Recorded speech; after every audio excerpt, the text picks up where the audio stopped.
6 December শনিবার সকাল 10:30 ঘটিকায় চাঁপাইনবাবগঞ্জে শাহ নিয়ামতুল্লাহ কলেজের হলরুমে নবাবগঞ্জ জেলা কলেজ শিক্ষক কর্মচারী কল্যাণ সমিতি চাঁপাইনবাবগঞ্জের ত্রিবার্ষিক সাধারণ সভা অনুষ্ঠিত হয়।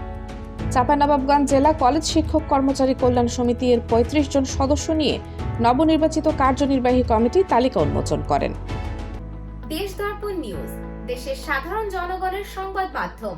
আপনার সংবাদ এবং বিজ্ঞাপন প্রচারের জন্য যোগাযোগ করুন স্ক্রিনে দেখানো হোয়াটসঅ্যাপ নম্বরে।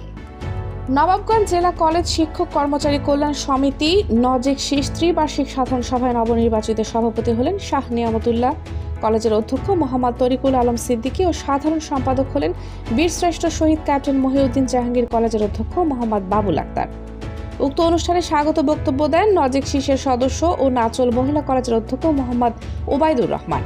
বিশেষ অতিথি হিসেবে যারা বক্তব্য দেন চাঁপাইনবাবগঞ্জ 3 আসনের সাবেক এমপি ও প্রাক্তন ভারপ্রাপ্ত অধ্যক্ষ, নবাবগঞ্জ সিটি কলেজ এবং শাহ নিয়ামতুল্লাহ কলেজের গভর্নিং বডির সভাপতি Mohammad Latifur Rahman, chamber of commerce and industry সভাপতি আব্দুল ওয়াহেদ, সাবেক সভাপতি চেয়ারম্যান ও নজেক শীষের সদস্য মোহাম্মদ মোখলেসুর রহমান, নজেক শীষের সদস্য মোহাম্মদ আনোয়ার হোসেন।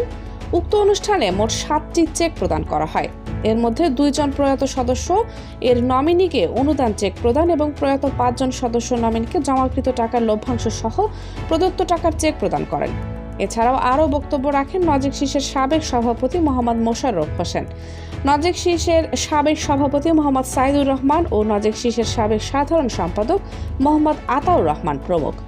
যারা প্রয়াত হয়েছে তাদের জন্য দোয়া পরিচালনা করেন শাহ নিয়ামতুল্লাহ কলেজের প্রভাষক মোহাম্মদ ফারহাদ হোসাইন।